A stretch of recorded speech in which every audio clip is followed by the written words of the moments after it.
Oh my gosh, you guys are about to be shook by my message. I'm gonna try to keep it sweet and short, but I was just so shook by what God placed on my heart today. I had no plans to do this motivational video about this came randomly, and that's what I mean by being spirit led, because you may have your plans to do something, but the fact that it can just change out of nowhere instantly, that means you need to go ahead and adapt to what he said to do. Okay, so I came to say this. So recently someone asked me, why do you choose to sit in front of the class all the time? I'm like, why not? Like, my thing is, I love to choose to sit in front in class because I don't like to be distracted with what's going on behind me. There's too many people doing other stuff and other things that's not the things that you should be doing in class, especially respecting your professor, okay?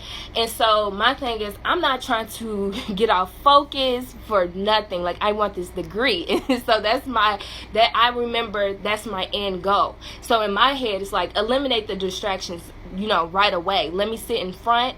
Let me make sure I'm engaged, in tune with the teacher got to say, and asking questions, right? Whenever I have questions or whenever I don't understand.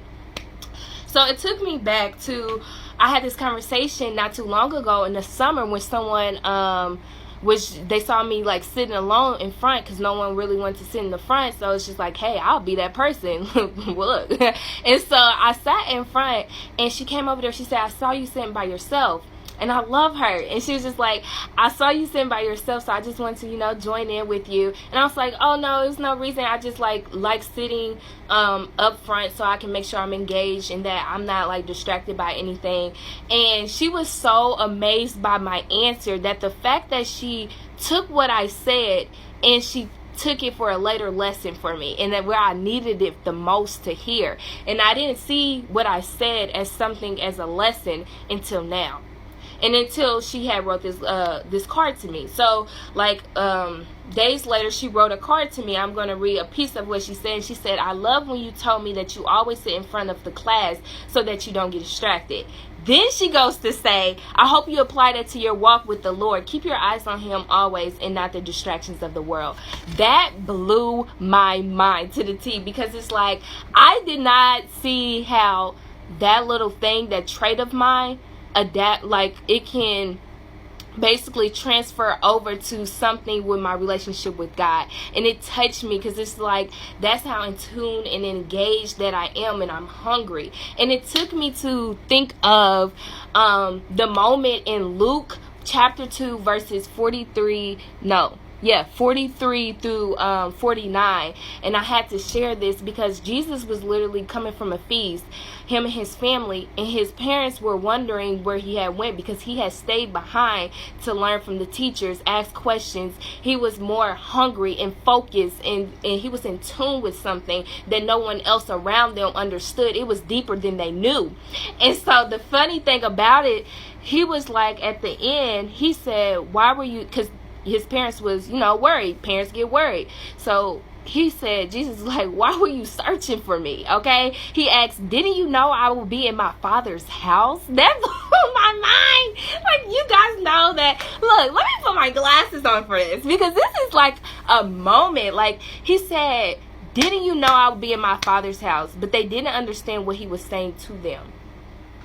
And it took me back to myself. A word for myself is that don't you know that it's more to it than me sitting in front of the class? This is for something greater than myself. This is to unlock souls. This is to unlock so many generational curses. This is to unlock so much more than what I see it as now. Like, me getting my education and hungry for my degree is much bigger than myself. This is not about me, okay? At the end of the day, that's something we have to keep in mind. This is not about you. This is about the next generation. This is what God had called you to do. This is your assignment, so that means take it and run with it, okay? Before it be sent to a next person. Like, I started getting shook on my own message, y'all. Like, I just gotta say, like, the moral of the story, if you gotta sit in front of the class just to eliminate distractions and stay engaged, do that then. Look like a fool for Jesus, because ain't nobody else is gonna do it. Then you need to do it, because being a discipler of Jesus, Being a discipler means denying yourself and picking up your cross. Period. That's it. That's it. But that's just a word for today. Let me stop, because sometimes when I get passionate, I ramble. But anyway, I am done. I just want to conclude. Eliminate those distractions. Sit in the front. Do what you got to do, and be as eager and as hungry as God. Like, He is literally coming after us day by day. Deny your flesh. Pick up your cross, and let's go. Bye, guys.